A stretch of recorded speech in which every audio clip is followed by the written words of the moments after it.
Assalamualaikum warahmatullahi wabarakatuh. Salam sejahtera untuk kita semua. Perkenalkan, saya Konstantinus Deni Parera Meke MPD. Saya merupakan dosen pendidikan matematika Fakultas Keguruan dan Ilmu Pendidikan Universitas Flores. Pada video pembelajaran kali ini, saya akan mengajarkan mengenai mata kuliah program linear.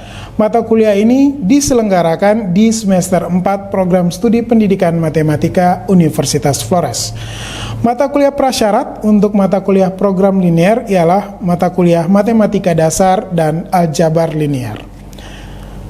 Deskripsi mata kuliah program linear ialah di mana pada mata kuliah ini mahasiswa akan belajar tentang konsep program linear dan menjelaskannya kembali serta menemukan solusi dan mengaplikasikan konsep program linear dalam kehidupan sehari-hari.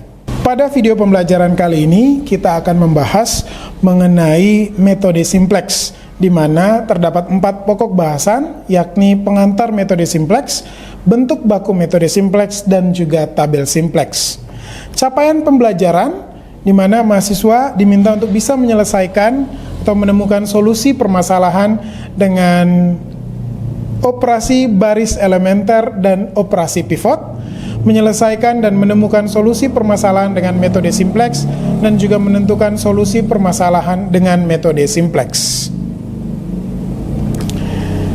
Proses pembelajaran kali ini kami menggunakan metode project dan DIA, di mana mahasiswa telah diberikan project, kemudian akan dilaksanakan delivery, interaction, dan juga assessment. Berikut video pembelajarannya. Oke, selamat pagi semuanya. Selamat pagi. Assalamualaikum warahmatullahi wabarakatuh. Oke, salam sejahtera, semoga sehat semua toh? Sehat. Hari ini rame, kita sudah duduk dalam kelompok masing-masing. Kita masuk ke pertemuan yang ke-11 untuk program linear. Kita mulai dulu dengan doa. Kita berdoa bersama, berdoa dimulai.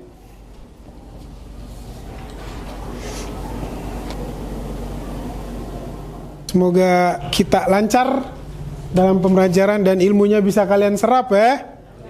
Oke, kita cek presensi dulu sebelum kita masuk ke pembelajaran kita hari ini tentang simplex method atau metode simplex. Bahan ajar sudah dapat semua? Sudah ada di komputer masing-masing. Hari ini nanti kita akan bermain dengan Excel, tetapi kita presensi dulu. Saya pengen ngecek siapa yang tidak hadir atau hadir semua hari ini. Ada yang tidak hadir? Siapa yang tidak hadir? Selfie. Oke. Dia sakit ya? Selfie. Siapa lagi? Eufemia ya? Oke. Yang lainnya hadir ya? Oke. Kita mulai pembelajaran kita. Tetapi kemarin itu kita sudah bahas mengenai program linear yang rata-rata kita hitung dengan 2 variabel. Kira-kira penyelesaiannya dengan menggunakan metode apa saja? Ada yang tahu? Yang pertama kemarin juga untuk mencari dia punya titik potong. Setelah mencari titik potong kemarin itu kita akan menguji salah satu titik untuk mencari daerah dalam grafik itu, untuk mencari mana yang merupakan dia punya daerah himpunan penyelesaian. Daerah himpunan penyelesaian. Selesai itu baru kalau misalnya ketemu ada titik perpotongan antara 2 garis, baru nanti kita akan cari titik potong yang juga. Oke, berarti kita pakai garis lidik, kita pakai daerah himpunan penyelesaian, ya toh? Kemudian kita pakai uji titik pojok. Nah, sekarang bagaimana kalau variabel kita lebih banyak, model matematikanya juga lebih kompleks? Nah, salah satu metode yang bisa kita pakai adalah metode simplex. Jadi, kita belajar kali ini tujuannya adalah saya pengen kalian itu bisa menyelesaikan atau menemukan solusi permasalahan atau bisa menggunakan metode simplex. Sehingga nanti ketika kalian bekerja, kemudian nanti kalian peroleh kasus di mana variabelnya cukup banyak untuk masalah transportasi atau masalah menemukan metode atau masalah menemukan nilai optimum ya, dengan modal yang sedikit tetapi keuntungan yang banyak. Apabila variabelnya lebih banyak, kalian semua bisa menggunakan metode simplex sehingga kalian bisa menentukan solusi permasalahan dengan minimasi atau optimalisasinya dengan metode dual simplex. Metode simplex ini tadi ya sudah saya jelaskan bahwa kita bisa menggunakan metode simplex apabila variabel kita lebih banyak dari program linear yang kemarin sudah kita pelajari. Nah, kemarin kalau yang sudah baca di modul yang sudah saya kasih, kira-kira di metode simplex itu ada apa saja ya? Ada yang namanya iterasi. Ada yang tahu iterasi itu apa? Iterasi? Silakan. Iterasi adalah tahapan perhitungan di mana nilai dalam perhitungan itu tergantung dari nilai tabel sebelumnya. Oke, nilai perhitungan tergantung dari nilai tabel. Jadi kita akan menghitung atau iterasi sampai mendapatkan nilai yang optimum. Berikutnya, variabel basis dan non basis. Variabel basis. Ya. Variabel basis merupakan variabel yang nilainya bukan 0 pada sembarang iterasi. Oke, variabel yang bukan 0, nilai X, ya. Sedangkan kalau yang non basis, variabel yang nilainya diatur menjadi 0 pada sembarang iterasi. oke, yang diatur menjadi 0. Ada variabel S. Kemarin, ingat toh? Oke. Berikutnya, ada variabel slack dan surplus. Slack dan surplus, ada yang tahu? Apa itu variabel slack dan surplus? Ya. Variabel slack adalah variabel yang ditambahkan ke model matematik kendala untuk mengkonversikan perbedaan menjadi persamaan. Variabel yang kita tambahkan. Sementara kalau surplus? Surplus adalah variabel yang dikurangkan. Oke, variabel yang kita kurangkan. Jadi di dalam program linear itu kan kita temui tanda pertidaksamaan toh. Apabila nilainya lebih kecil, kemudian bentuk pertidaksamaan harus kita buat menjadi bentuk persamaan. Maka harus kita tambahkan dengan variabel surplus atau kita kurangi dengan variabel surplus atau kita tambahkan dengan variabel slack. Bisa ya? Baris pivot.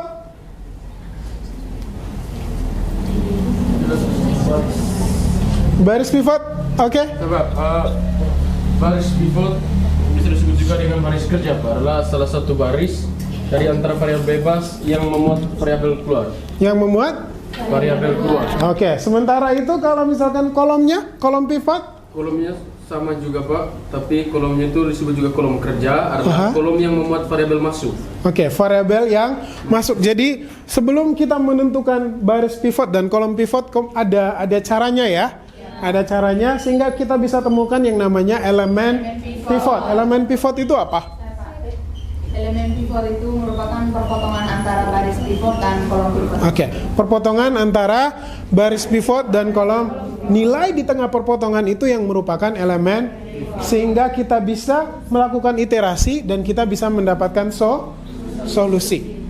Oke, kemarin sudah saya kasih soal? Sudah ya? Ada yang bisa. Ini kemarin kelompoknya juga sudah kita bagi ya. Sekarang sudah duduk di kelompok masing-masing. Dari soal tersebut ada yang bisa kerjakan?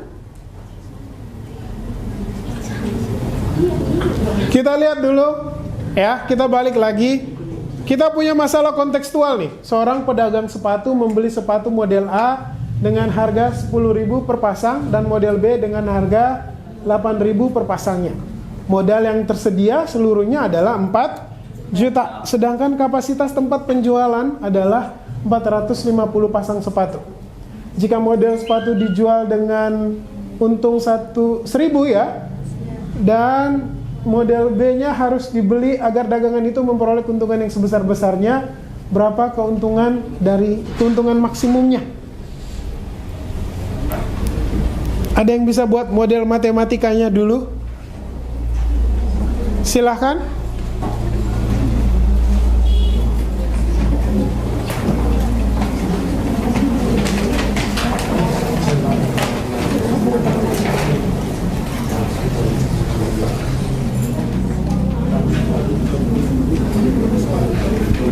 Oke, perhatikan tandanya.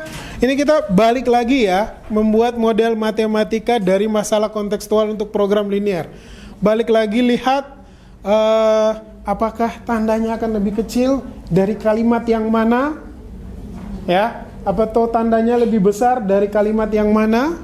Oke, di sini jika sepatu model A dijual dengan untung 1.000 dan model B kita anggap dijual dengan untung 2.000. Adakah yang bisa maju ke depan dan mengerjakan?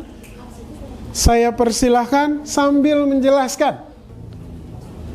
Baik, jadi kita misalkan X adalah jumlah sepatu A dan Y adalah jumlah sepatu B. Jadi X sama dengan jumlah sepatu A dan Y-nya itu tuh jumlah sepatu B. Kemudian di soal dikatakan bahwa seorang pedagang sepatu membeli sepatu model A dengan harga 10.000 per pasang dan model B dengan harga 8.000 per pasang. Jadi untuk model yang pertama itu 10.000 X ditambah dengan 8.000 Y.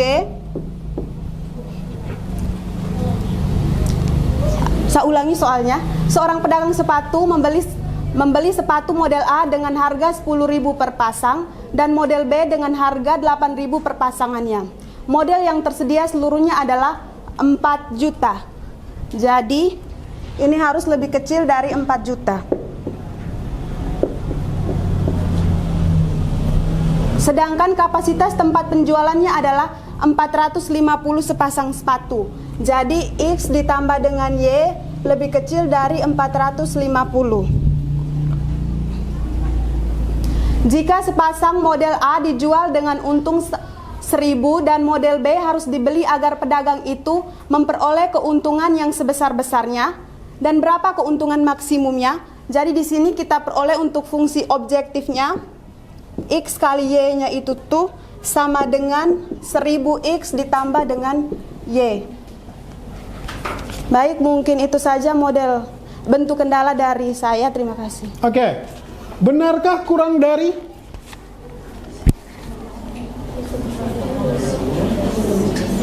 Terima kasih dulu, dia sudah kerjakan. Ini dari dia.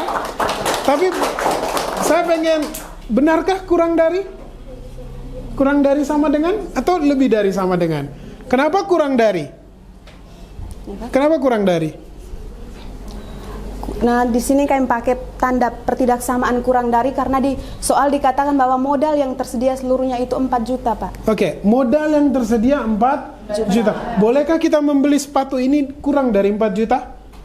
Boleh. Ada duitnya. Lebih dari 4 juta? Tidak bisa. Kenapa? Karena modalnya Duitnya terbatas pada 4 juta. Berikutnya, kurang dari 450. Benarkah? Benar. Karena dari mana? kapasitas tempat penjualan yang tersedia. Kapasitas tempatnya itu memuat paling banyak 400. Jadi kalau lebih kecil dari itu boleh, tapi kalau lebih besar boleh, tapi tidak estetik. Tapi itu variabel-variabel yang seperti itu yang kita hindari. Bisa ya? Jadi nilainya adalah lebih kecil atau sama dengan. Jadi untuk membuat model matematika masih ingat ya? Oke, silakan duduk. Oke, terima kasih. Nah, sekarang saya sudah punya nilai dari 10.000 X. Bisa saya sederhanakan atau tidak ya? Bisa. Ditambah dengan 80.000 Y kurang dari sama dengan 4 juta. Kalau saya sederhanakan dia jadi berapa? 10X tambah 8Y kurang dari sama dengan 4.000 ya. Bisa saya kecilkan lagi? Bisa. Menjadi 5X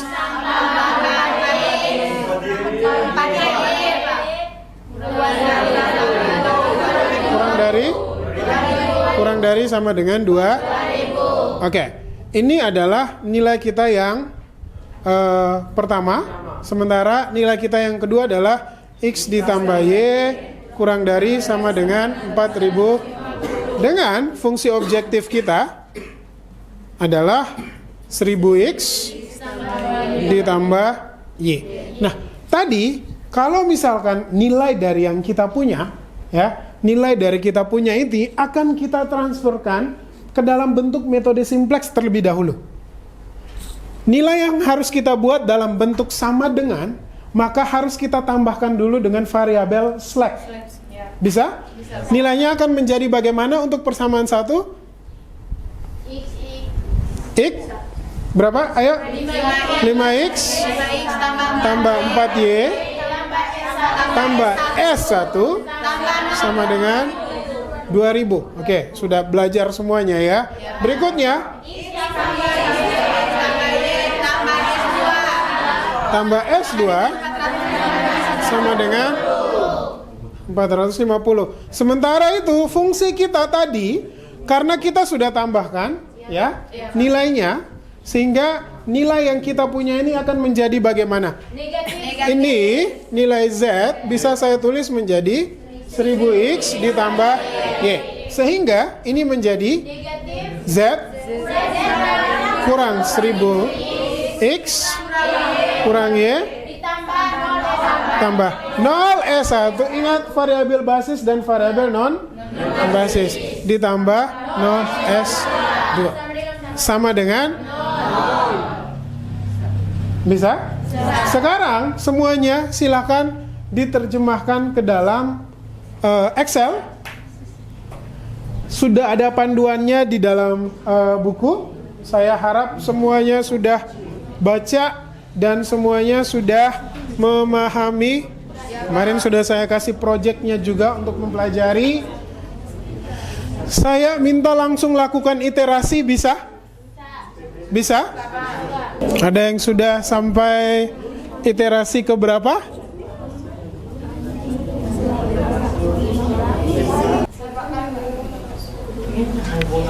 Oke, ini sudah? Ya, nanti saya minta dibuatkan dulu dalam bentuk, ditransferkan dulu ke dalam bentuk simplexnya supaya bisa kita baru kita tampilkan di sini. Baik, sebelumnya saya mengucapkan terima kasih atas waktu dan kesempatan yang telah diberikan kepada kelompok kami. Jadi sini kami akan menyelesaikan terkait dengan soal yang kedua. Dengan soalnya itu untuk nilai Z-nya itu sendiri itu Z-nya itu X1 tambah 4X2 ditambah 6X3. Kemudian untuk kendalanya itu sendiri itu untuk yang pertama itu X1 tambah 3X2 ditambah 6X3 kurang dari sama dengan 48. Untuk kendala yang kedua itu X1 ditambah 6X2 ditambah 3X3 kurang dari sama dengan 90.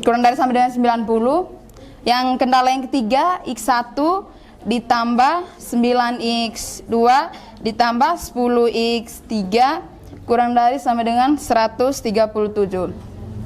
Nah, teman-teman perhatikan di sini, untuk ini kita ubah dulu ke dalam bentuk baku sehingga nanti di sini tuh kita akan menambahkan dia punya variabel select-nya. Sehingga nanti itu memperoleh X1 ditambah 3X2 ditambah 6X3 ditambah S1 sama dengan 48. Terus yang kedua itu X1 ditambah dengan 6X2 ditambah 3X3 itu ditambah dengan S2 sama dengan 90. Berikutnya itu X1 ditambah 9X2 ditambah 10X3 itu ditambah dengan S3 itu sama dengan 137. Nah, untuk nilai di atasnya itu untuk Z-nya itu sendiri itu menjadi Z dikurang X1 ditambah 4X2 ditambah dengan 0X3 ditambah dengan 0S1 tambah 0S2 ditambah dengan 0S3 itu sama dengan 0. Nah, sehingga ketika kita sudah mengubah bentuknya menjadi bentuk yang baku, kita akan langsung ke metode simplexnya itu dengan iterasi yang pertama. Nah, berdasarkan iterasi yang pertama ini kita masukkan semua nilai dari Z tadi ke dalam tabel ini, begitu juga dari nilai dari kendala yang pertama, kendala yang kedua, kendala yang ketiga. Nah, yang berikutnya itu untuk langkah selanjutnya itu setelah kita memasukkan semua dia punya nilai, di sini kita akan menentukan dia punya kolom pivot. Kolom pivot itu sendiri itu ditentukan dari nilai Z dari negatif yang paling besar. Jadi di sini saya kolom pivotnya itu yaitu letaknya itu di X3. Nah, setelah kita menentukan kolom pivot itu sendiri, itu kita akan mencari rasio. Rasionya itu dengan peroleh itu NK itu dibagi dengan kolom kunci. Ini yang dinamakan dengan kolom kunci, sehingga untuk rasionya sendiri untuk S1-nya itu 8, S2-nya itu 30, S3-nya itu 13,3. Nah, setelah ini kita akan menentukan baris pivot.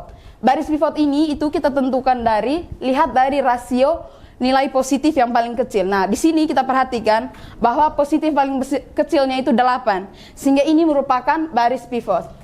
Nah, perhatikan di sini saya ada kasih warna hijau tersendiri karena ini merupakan dia punya elemen pivot. Elemen pivot itu kan perpotongan antara kolom pivot dan baris pivot. Nah, karena baik untuk yang berikutnya itu terkait dengan untuk iterasi yang ke-1 karena nilai Z-nya itu masih ada yang negatif, jadi kita akan lanjut. Nah, berikutnya itu yang pertama, karena ini tadi kan variabel untuk X-nya ini tuh variabel masuk, untuk S-nya itu variabel keluar. Nah, sehingga nanti di sini itu kita bisa ganti untuk S1-nya itu menjadi X3. S1-nya itu menjadi X3, sehingga setelah itu yang pertama kita selesaikan terlebih dahulu yaitu X3 ini. Nah, X3 ini itu kita peroleh dari 1 dibagi dengan kolom kunci. Dibagi dengan ini elemen identitasnya itu sehingga memperoleh 0,16666 sekian. Nah, untuk yang berikutnya juga itu sama, 3 dibagi 6 sehingga memperoleh 0,5, terus 6 dibagi 6 itu sama dengan 1. Berikutnya itu 1 dibagi dengan 6 itu memperolehnya ini, 0 dibagi ini hasilnya ini. Habis itu 0 dibagi 6 juga hasilnya ini. Untuk NK-nya itu sendiri juga 48 dibagi 6 itu 8.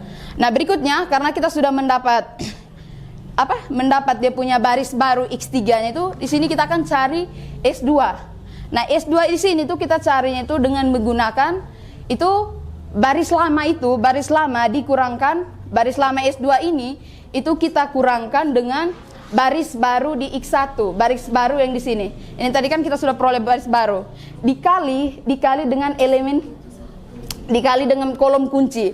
Nah, kolom kunci dari S2 ini tuh kan 3, sehingga hasilnya nanti itu 0,5. Begitu juga untuk yang ininya nanti.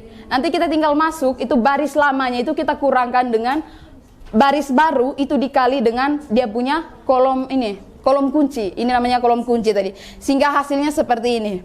Nah, untuk S3-nya itu sendiri juga sama prosesnya dengan S2. Tinggal baris lama itu dikurangkan dengan baris baru, kemudian itu dikali dengan kolom kuncinya. Tapi kolom kuncinya kita perhatikan di S3-nya itu sendiri, karena yang kita cari itu nilai dari S3. Oke.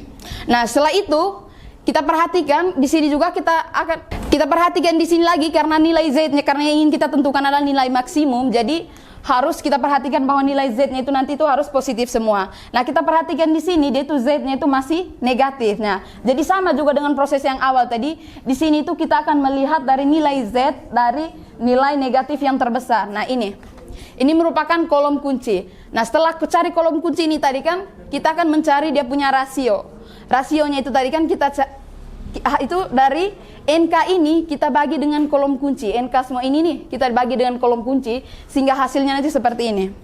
Terus setelah itu kita lihat dari rasio ini itu positif paling kecil. Nah, positif paling kecil di sini itu kan 14,25. Jadi ini merupakan dia punya baris pivot. Nah, yang hijau sendiri juga ini itu dinamakan dengan elemen pivot karena dia terletak di perpotongan kolom pivot dan baris pivot. Sampai sini sudah mengerti? Oke. Next lagi sedikit. Stop. Nah, kita perhatikan untuk yang berikutnya karena tadi kita lihat coba sedikit.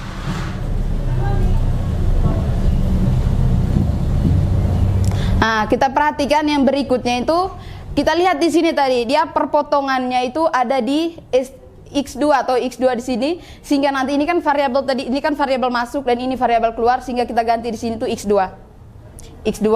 Kemudian setelah kita gantikan X2-nya, setelah kita gantikan dengan S3-nya itu dengan X2 itu di sini yang terlebih dahulu itu nanti itu kita akan cari dia punya nilai dari X2 itu sendiri. Itu juga sama juga prosesnya itu untuk mencari ini itu kita tinggal bagi ini ini itu dibagi dengan dia punya elemen identitas, habis itu ini nanti dibagi dengan dirinya sendiri sehingga menghasilkan ini, baru itu 0 nanti dibagikan 4 sehingga hasilnya ini, begitu juga untuk seterusnya. Nah, sekarang, nah karena ini, nah untuk iterasi yang kedua ini juga sama juga dari iterasi yang ke 0 tadi ke 1 itu sama juga, kita harus kalau seandainya masih ada Z yang negatif, berarti di sini nanti itu kita harus dia cari dia punya kolom pivot, baris pivot dan elemen identitas. Nah, selesai itu nanti itu prosesnya itu proses ulangnya lagi itu kita sama lagi. Kita kembali lagi seperti semula tadi, kita ganti karena dia kolom masuk di sini itu jadinya X1. Nah, sehingga X1 itu prosesnya juga saya rasa saya tidak perlu jelaskan lagi karena prosesnya itu sama saja. Nah, kita perhatikan di sini sudah untuk nilai Z-nya di sini itu positif semua. Ke atas. Nah, sehingga untuk X1-nya itu sendiri itu X1-nya itu untuk X1-nya itu nilainya itu di NK itu kita perhatikan bahwa 1, sekian-sekian. Nah, untuk yang X2-nya juga sama itu 14, sekian-sekian. Untuk X3-nya itu sekian-sekian juga, sehingga kan yang ditanyakan di soal tadi itu kan dia punya nilai maksimum. Nah, nilai maksimum itu sendiri tadi kan sehingga dia punya hasilnya itu saya substitusikan semua itu menjadi 62,51, 78, 67. Jadi itu saja hasil kerja dari kelompok kami. Oke, nilai Z-nya dapatnya benar ya? Sesuai tidak? 62,517. Ini dari X1 tambah 4, X2 tambah 6, X3 ya. Dan ternyata nilainya juga sama di sini. Iya. Bisa? Hasil penjumlahan ini kita peroleh sama. Bisa? Bisa. Oke, silakan duduk, kita kasih kesimpulannya bagaimana cara membaca tabel, bisa? Bisa ya? Oke, saya pengen kita ngecek kesimpulan masing-masing. Saya cuma ngecek pemahaman lagi. Pekerjaannya sudah benar. Coba digeser ke atas dulu. Oke, kapan iterasi kita mulai? Yang pertama adalah apabila iterasi pertama kita lihat nilai negatif yang paling besar. Setelah itu barisnya kita pilih yang mana? Satu orang please. Rasio dengan positif yang paling kecil. Oke, kapan iterasi kita hentikan? Atau kapan kita sudah pakai sampai hasil yang maksimal? Ketika semua nilai Z-nya itu positif. Ketika semua nilai Z-nya sudah positif. Oke, dan yang terakhir adalah bagaimana kita membaca hasil akhir dari tabel. Saya minta digeser ke paling yang akhir. Oke, kolom pivot dan baris pivot kemudian akhirnya mempengaruhi dari X1 akan kita pindahkan ke kolom S2. Sehingga kita baca nilai dari S1 itu malah di tengah dia. Sampai ke nilai NK. Bisa paham? Nilai X2 juga sama akibat perpindahan dari S dan X-nya dan juga nilai dari S3. Iterasi kita hentikan apabila nilai Z-nya sudah lebih besar atau sama dengan 0. Bisa paham ya? Jadi metode simplex kita gunakan apabila nilai variabel kita sudah cukup banyak dan nilai variabel bentuk matematika modelnya tidak cuma 2 variabel atau 2 model matematika tetapi sudah lebih dari 2. Kita bisa gunakan dengan alat bantu, salah satunya Excel ya. Tetapi ini bukan masalah perhitungan tapi bagaimana masalah kalian menempatkannya dengan benar. Bisa paham? Oke. Tugas sudah saya berikan. Saya sudah masukkan ke grup kita juga sehingga nanti bisa dikerjakan. Semuanya sudah cek apakah sudah ada?